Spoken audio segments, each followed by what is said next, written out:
우리 말에 오금이 저린다는 말이죠. 오금이 저린다. 그 말을 언제 쓰나요?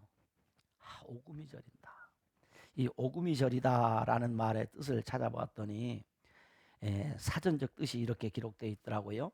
순간적으로 혈액순환이 되지 않아 무릎에 힘을 줄 수 없고 마비되듯 무딘 느낌이 든다라는 말로서 자신의 잘못이 들통나거나 그래서 그 잘못으로 인해서 어떤 화가 미칠까 봐 두려워서 마음이 쫄아드는 상태를 두고 오금이 저리다라는 말을 쓴다 이 말입니다.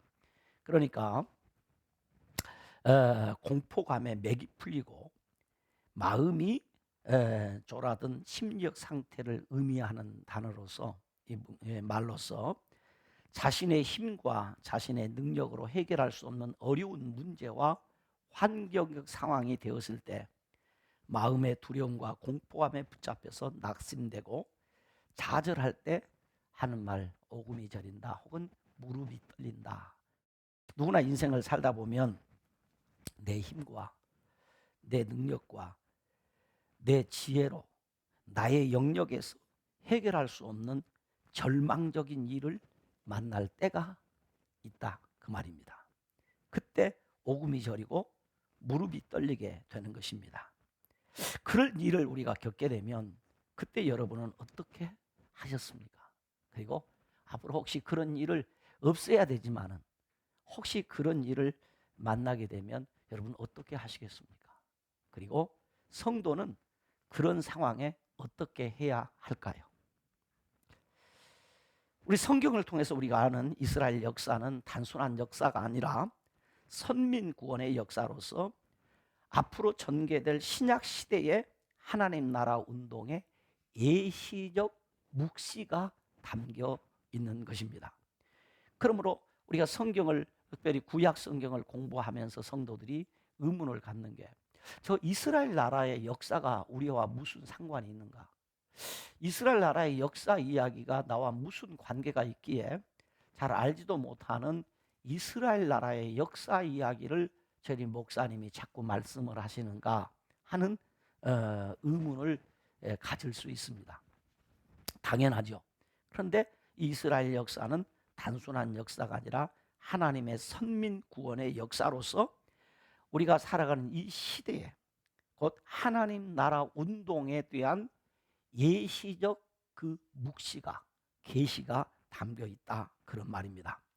그러므로 시대를 초월하여 하나님의 말씀인 성경을 믿는 남은 자로서 곧 성도로서 위기의 때 자신의 힘과 자신의 능력과 방법으로 해결할 수 없는 일로 오금이 저릴 때 곧 무릎이 떨릴 때는 어떻게 해야 되는가? 성경은 우리에게 아주 간단하게 말합니다. 그때는 하나님 앞에 무릎을 꿇어야 한다 라고 말씀합니다. 유다라는 이 나라 이스라엘이 남북으로 갈리고 난 후에 북쪽을 이스라엘이라 표현하고 남쪽을 유다 지파를 중심으로 모였기에 나라 이름을 유다라고 합니다. 오늘 이 이사야서는 유다에 관한 이야기가 기록되어 있는데 이 유다라는 나라의 왕들 가운데 3대 성군이 있습니다. 그 3대 성군을 여호사밧, 히스기야, 요시야 왕이라고 합니다. 이 세 명 중에 한 사람인 히스기야라는 이 사람은 25살에 유다의 13대 왕으로 즉위하여 29년 동안 통치했습니다. 그런데 이 히스기야 왕은 그의 아버지 아하스 왕과는 전혀 다른 사람이었고 또 이 히스기야의 아들인 므낫세라는 사람도 아버지의 길을 따르지 아니했어요. 그런 중에도 이 히스기야는 왕이 되고 난 후에 아버지가 만들어 놓은 모든 우상들을 전부 척결하고 유다 나라의 종교 개혁을 단행했으며 무너진 예배의 단들을 다시 회복하여 예배 활성화에 크게 헌신한 사람이 히스기야 왕입니다. 그러니까 히스기야 왕은 훌륭한 왕이었다는 얘기죠. 그래서 히스기야 왕에 대하여 성경은 이렇게 말합니다. 히스기야가 그의 조상 다윗의 모든 행위와 같이 여호와 보시기에 어떻게 행했다? 정직하게 행했다. 그래서 성경에 이 사람이 선하게 살았는가 악하게 살았는가, 이 왕이 선한 왕인가 악한 왕인가의 기준은 다윗의 길로 행했는가 안 했는가 하는 것으로 판결을 하는데, 이 히스기야 왕은 다윗의 모든 행위와 같이, 다윗과 똑같이 했다는 얘기는 아니지만 다윗과 같은 그런 중심으로 그런 마음으로 왕직을 수행했다, 그런 말입니다. 그런 왕에게도 재임하는 동안에 큰 위기가 있었다는 거죠. 어려움이 있었다는 거죠. 무릎이 떨릴 때가 있었다는 거죠. 믿음이 참 좋았는데. 자, 그렇다면 이 히스기야 왕이 무릎이 떨리는 그 위기는 어떤 위기였는가? 첫째는 국가적 위기였습니다. 당시 최강의 패권 국가였던 아수르의 산헤립 왕이 18만 대군을 이끌고 유다를 침략하여 약 46개의 크고 작은 유다의 성읍들을 점령했습니다. 거의 유다를 다 점령한 것입니다. 그리고 이제 그 유다의 수도인 예루살렘을 포위하고, 그 아수르의 군대 장관 중에 한 사람인 랍사게라는 사람을 유다의 예루살렘에 보냅니다. 그때에 히스기야 왕은 국내 대신 엘리야김과 서기관 셈나와 사관 요아를 그 랍사게에게 나가도록 합니다. 그러자 이 랍사게는 이 히스기야 왕의 신하들을 겁박하면서 빨리 항복하고 예루살렘을 내어줄 것을 요구합니다. 다시 말하면 국권을 내놓으라 이겁니다. 산헤립 왕의 군대 장관 랍사게는 그러면서 겁박을 합니다. 뭐라고 말하느냐? 상한 갈대와 지팡이 같은 애굽을 의지하지 말라. 그러면서 하는 말이, 너희들이 히스기야 왕이 여호와 하나님을 신뢰하라고 하지만은 너희들이 신뢰하고 예배하는 하나님은 무능한 신이므로 여러분 의지해도 너희들의 도움이 안 될 거다. 하나님 의지하지 말라. 그러면서 협박을 합니다. 그 다음에 또 말하기를, 너희의 국방력은 결코 우리 산헤립 왕의 군사 한 명도 감당할 수 없는 나약한 국력을 가지고 있다. 이 국방력을 가지고 있다. 그러니까 절대로 우리와 전쟁에도 이기지 못할 것이다 라고 합니다. 계속해서 이 랍사게는 히스기야 왕의 신하들에게 말합니다. 우리가 유다와 예루살렘을 정복하는 것이 너희가 섬기는 하나님의 뜻이다. 그러니 빨리 항복하고 국권 내놔라 이렇게 하는 것이죠. 그러면서 또 말하기를, 너희 지도자 히스기야 왕이 여호와를 의지하라, 기도하자, 여호와께서 우리를 건지실 것이라고 이 말을 하지만은 그것은 너희를 속이는 이야기다. 결코 그 히스기야 왕의 말을 들으면 안 되고, 아무리 기도해도 하나님께서는 너희를 구원할 수도 없고 하나님께서 너희를 보호해 줄 수도 없다. 다만 히스기야 왕이 거짓말로 너희를 속이는 것이니 너희의 왕의 말을 듣지도 말고 믿지도 말고 왕의 통치권을 인정하지 마라. 왕의 통치권에 순복하지 말고 도전하여 빨리 너희 나라를 위해서 너희 나라의 국권을 내어놓아라 라고 겁박을 합니다. 그러면서 하기를, 만약에 너희가 항복하지 않으면 너희가 어떻게 되는지 아느냐? 너희가 예루살렘 성이 완전히 봉쇄되었기 때문에 너희가 오줌을 받아 먹어야 되고 너희가 똥을 먹게 될 것이라는 거죠. 그러면서 말하기를, 만약에 너희가 항복하면 너희가 예루살렘에 난 포도와 무화과를 먹게 될 것이고 너희가 그 히스기야가 만든 그 수로의 물을 먹고 마시면서 살게 될 것이다 라는 거짓말로 협박하고 공갈을 칩니다. 그렇게 겁박을 하는데도 불구하고 히스기야 신하들이 항복을 하지 않습니다. 동의하지 않습니다. 그러자 랍사게는 아수르 왕 산헤립 왕의 명을 받아서 협박 편지를 이 히스기야 왕에게 보냅니다. 지금 아까 얘기했던 그런 내용의 협박 편지를 이제 기한을 정해놓고 너희가 항복하지 아니하면 우리가 반드시 이 예루살렘 성을 멸망할 것이라고 하는 어마무시한 내용의 편지를, 이 협박 편지를 히스기야 왕에게 보낸 거지요. 그러나 히스기야 왕에게는 이러한 국가적 위기를 해결할 힘이 없다는 것입니다. 이 사네립 왕의 이런 그 협박을 받고 겁박을 해도 문제가 뭐냐면 히스기야 왕의 힘이 있고 히스기야가 이 나라의 국방력이 튼튼하다면 한바탕 해볼 수 있지만은 이것은 너무나 무모한 싸움이 되는 겁니다. 전쟁해도 안 됩니다. 이길 수 없습니다. 오늘 랍사게의 말대로 애굽을 의지해도 애굽의 도움으로 아수르를 이길 수가 없습니다. 안 됩니다. 군사력에서 게임이 안 되기 때문입니다. 도저히 또 모든 것에서 지금 밀리기 때문에 이런 국가적 위기를 해결할 힘이 없었습니다. 그렇다고 이 아수르의 사네립 왕을 회유하기 위한 어떤 재물을 갖다 바치려고 해도 이미 1차 침략 때 예루살렘에 있는 모든 은금을 다 모아서 주었고 심지어 성전 기둥에 있는 입혀놨던 금을 다 벗겨서 이 애굽에 바쳤거든요. 그러니까 이 유다 땅에는 재물도 없고 돈도 없고 아무것도 없습니다. 도저히 어떻게 할 수 없는 그야말로 난국 중에 난국이었습니다. 위기 중에 위기였습니다. 히스기야 왕의 오금이 저리는 상황이었어요. 히스기야 왕은 무릎이 떨리는 절망적 상황이었습니다. 아마 이 일 때문이었는지 히스기야 왕이 스트레스를 많이 받았어요. 똑같은 해에 바로 이런 지금 어려운 국가적 위기 가운데서 또 히스기야 왕의 위기가 찾아왔는데 개인적 위기가 찾아왔습니다. 그것은 히스기야 왕의 몸이 예전 같지 않습니다. 시름시름 앓습니다.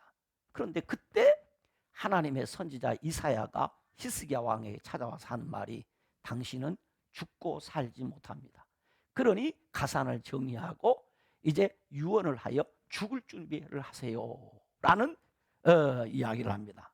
오늘 우리가 읽은 본문 1절에 보면 이렇게 기록하죠. 한번 같이 성경을 읽어볼까요?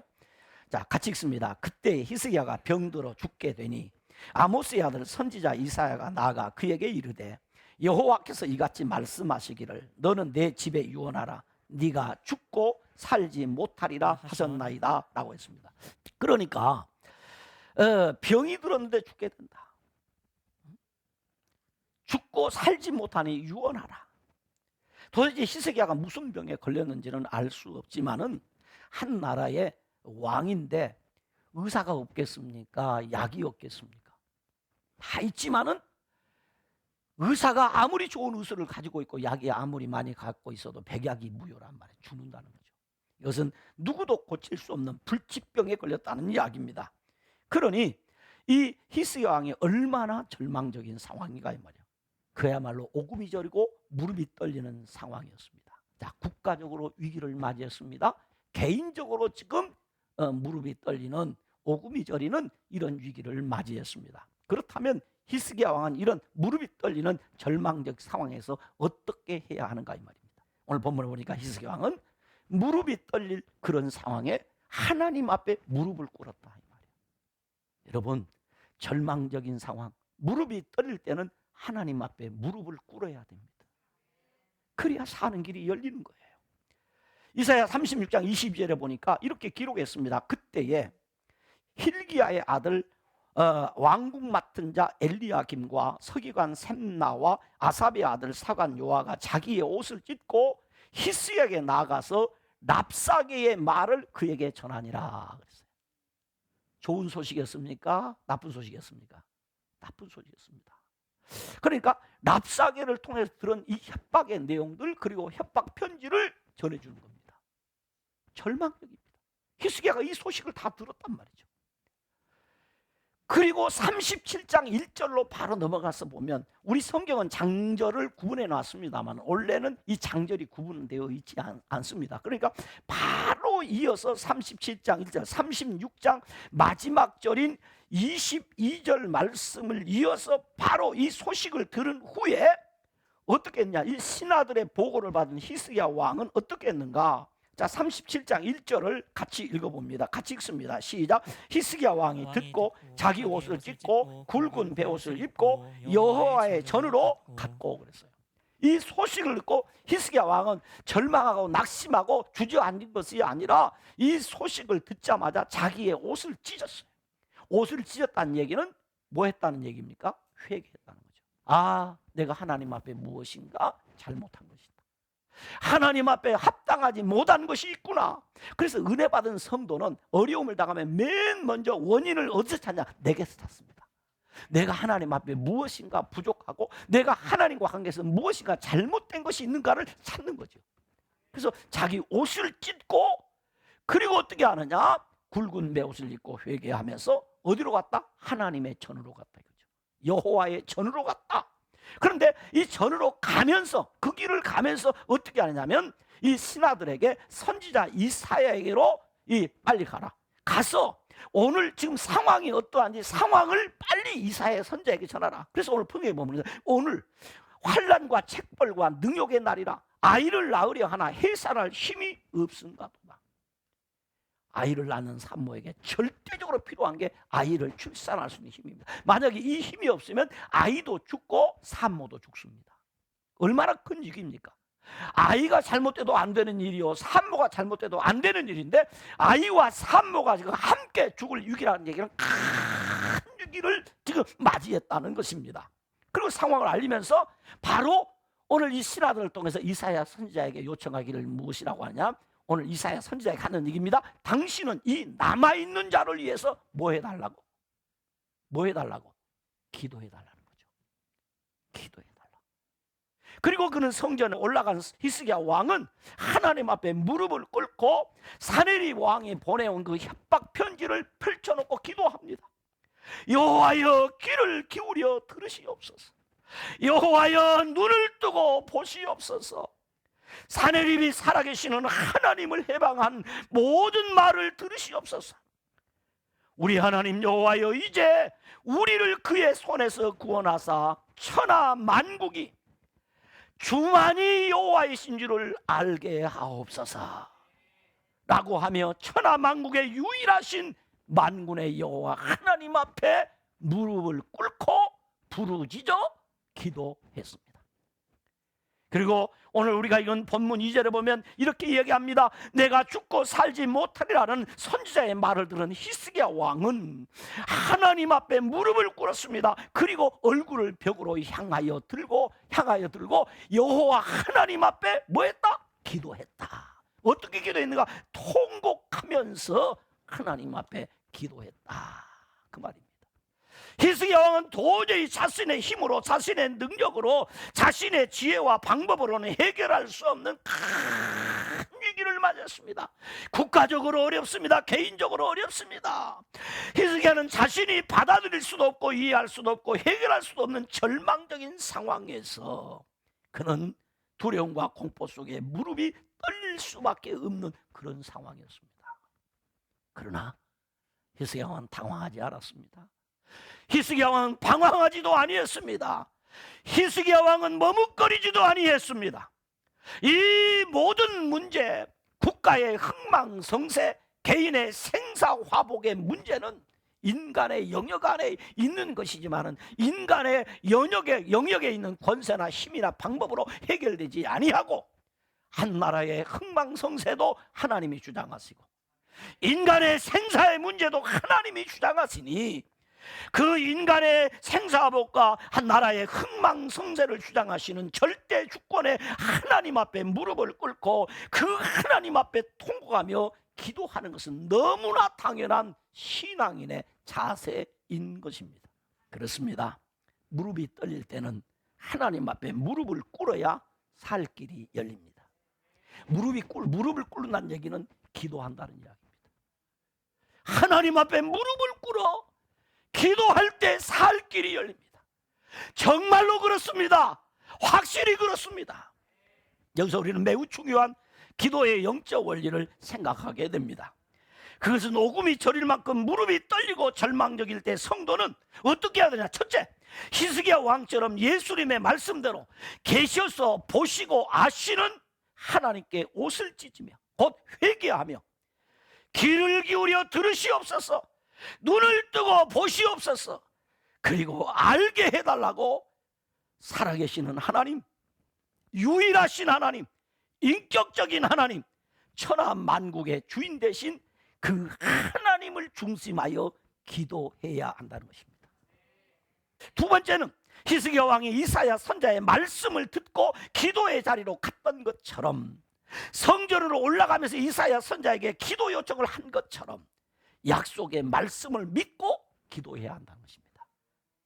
곧 다시 말하면 오늘 성도들은 항상 하나님의 말씀을 중심한 기도를 해야 된다. 하나님께서 성경에 어떻게 말씀하셨는가, 그 말씀을 붙들고 그 말씀 중심의 기도를 해야 하나님께서 우리의 기도에 응답을 주십니다. 세 번째는 히스기야 왕은 여호와의 전고 성전에서 기도했습니다. 성전을 바라보며 기도했습니다. 그렇습니다. 성도는 하나님 중심, 성경 중심, 교회 중심의 기도 생활을 해야 합니다. 그렇다면 하나님께서는 무릎 꿇은 히스기야 왕을 어떻게 하셨느냐? 하나님께서는 무릎 꿇은 히스기야 왕의 무릎을 일으켜 세워주셨습니다. 믿기를 축원합니다. 하나님께서 히스기야 왕의 기도를 들으시고 이사야 선지자를 통해서 승리와 회복의 말씀을 주셨습니다. 37장 6절에 보면 두려워하지 말라라고 하십니다. 그리고 7절은 보라, 내가 곧 여호와께서 영을 그 속에 두리니 그가 소문을 듣고 그의 고국으로 돌아갈 것이며 또 내가 그를 그의 고국에서 칼에 죽게 하리라. 하나님께서 히스기야의 기도를 들으시고 그 적국의 아수르의 산헤립 왕의 마음을 움직이는 거예요. 하나님의 천사를 보내가지고 그가 이끌고 온 18만 5천 명의 병사들을 하룻밤 사이에 시체가 되게 만들어 버렸어요. 그리고 이 산헤립 왕은 패전방이 되어서 본국에 돌아가서 그렇게 호언장담하던 자기가 믿는 신당에 들어가서 제사를 드리다가 두 아들이 함께 들어와서 그 아버지의 옆구리에 칼을 꽂아버립니다. 그리고 죽었습니다. 그 후에 아수르는 급격히 국력이 쇠하여서 결국 바벨론에 의해서 아수르는 멸망하게 되는 것입니다. 이걸 어떻게 해서 이 일이 이렇게 되느냐? 성경은 우리에게 분명하게 말합니다. 하나님의 열심, 하나님의 불타는 사랑이 너희를 지켜주신다. 하나님의 불타는 사랑이 너희를 보호해 주신다. 그래서 결코 이 예루살렘 성은 멸망하지 아니하고 예루살렘의 성에 사는 사람들은 그 랍사게의 말처럼 자기 오줌을 받아먹고 똥을 받아먹게 살게 되는 것이 아니라 그 해에도 그 성에서 나는 열매를 먹고 살 것이고 그 후년에도 심고 거두어 열매를 먹을 것이고 그 다음 해에도 역시 심고 거두어 먹고 살게 될 것이다. 유다 백성들은 그 땅에 뿌리를 냈고 하나님이 공중에 하늘에 맺혀주는 열매로 먹고 살게 될 것이다. 걱정하지 마라. 하나님이 지켜주시기 때문에 안전하다. 유다 족속은 산헤립의 침략에 살아남아 다시 아래로 뿌리를 받고 위로 열매를 맺게 될 것이라고 그랬어요. 하나님의 영광을 위하여 하나님의 영 다윗을 위하여 성을 보호해 주시고 구원해 주신다는 하나님의 약속의 말씀을 이사야 선지자를 통해서 듣게 된 것입니다. 원수들은 오던 길로 돌아가고 결코 예루살렘 성에 이르지 못할 것이라고 했습니다. 하나님의 구원의 언약이 성취됨으로 아수르에게 승리를 얻게 될 것이라고 했습니다. 그 약속대로 그 말씀대로 하나님께서는 천사를 보내 아수르의 산헤립 왕의 군사 18만 5천 명을 하룻밤에 끝냈어요. 산헤립 왕은 예루살렘을 향하여 활을 한 발도 당기지 못했어요. 왜? 하나님이 막아주셨어. 하나님이 지켜주셨어. 하나님이 함께 해주셨어. 할렐루야. 그리고 하나님께서는 말씀하시기를 무엇이라고 말씀하시냐? 내가 내 기도를 들었고 내 눈물을 보았노라 라고 하시면서 내가 내 수 안에 15년을 더하고 너와 이 성을 아수르 왕의 손에서 건져내겠고 내가 또 이 성을 보호하리라 라고 하시면서 그 증표로 해시계의 해 그림자가 뒤로 10도가 돌아가게 하겠다. 하나님은 전능하십니다. 못하실 일이 없습니다. 전체를 하나님 주장하십니다. 나라를 주장하십니다. 개인을 주장하십니다. 하나님이 그 기도를 들으시고 하나님이 그런 확실한 증거를 보여주셨습니다. 사랑하는 성도 여러분, 말씀을 마무리하고 싶습니다. 히스기야 왕은 제사장 나라 거룩한 백성으로서 무너진 제사장 나라를 다시 회복하기 위하여 종교 개혁을 단행했다고 했습니다. 예배를 회복시켜 절기를 다시 재활성화했습니다. 예배를 회복시켰단 말이죠. 그리고 제사장 나라 거룩한 백성이 지켜야 할 법도를 지켜 살았습니다. 그러나 그에게 한 나라의 왕으로서 가장 중요하게 지켜야 할 나라의 주권을 빼앗길 위기가 찾아왔습니다.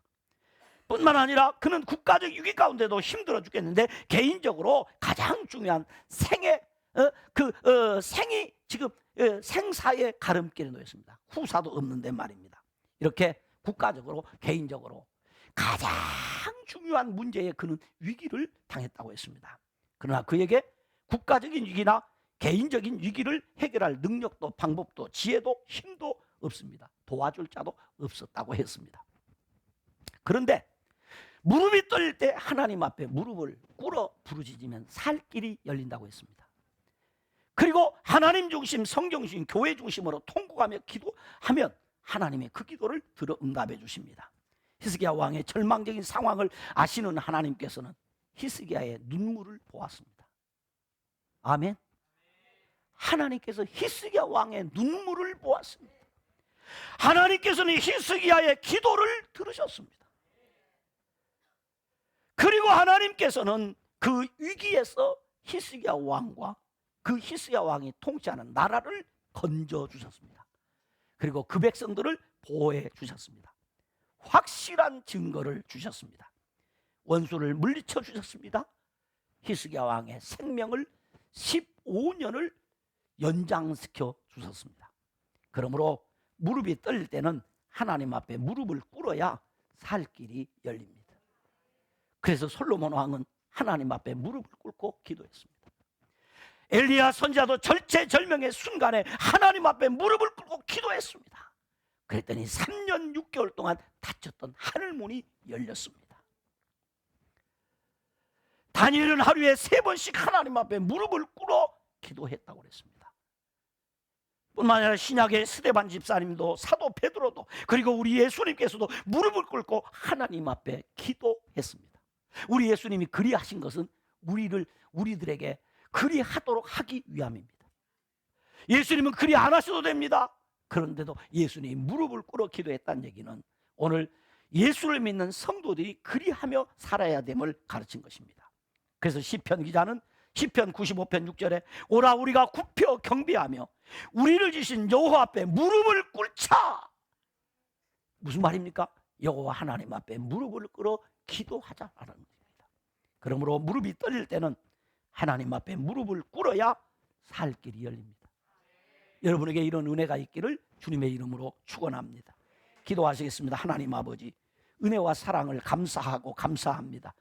주신 말씀이 사랑하는 우리 알곡의 모든 성도들에게 은혜가 되게 하시고 복이 되게 하여 주옵시고 축복이 되게 하여 주시옵소서.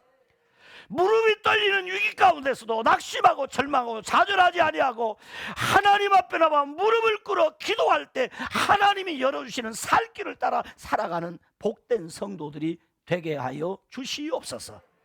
예수님 이름으로 기도드리옵나이다. 아멘.